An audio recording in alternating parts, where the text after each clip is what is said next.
ঐতিহাসিক ৭ নভেম্বর জাতীয় বিপ্লব ও সংহতি দিবস উপলক্ষে বাঁশখালী উপজেলা ও পৌরসভা বিএনপির উদ্যোগে এক আলোচনা সভা অনুষ্ঠিত হয়েছে। অনুষ্ঠানে প্রধান অতিথি হিসেবে উপস্থিত ছিলেন চট্টগ্রাম দক্ষিণ জেলা বিএনপির সিনিয়র সদস্য প্রিয় নেতা জহিরুল ইসলাম চৌধুরী আলমগীর ভাই।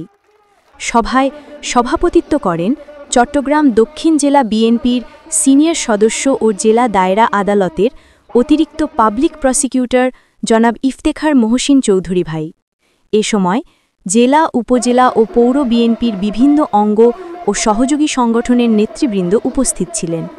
বক্তারা ৭ নভেম্বরের ঐতিহাসিক তাৎপর্য তুলে ধরে শহীদ রাষ্ট্রপতি জিয়াউর রহমানের আদর্শ ও গণতন্ত্র পুনরুদ্ধারের সংগ্রামে সকলকে ঐক্যবদ্ধ থাকার আহ্বান জানান।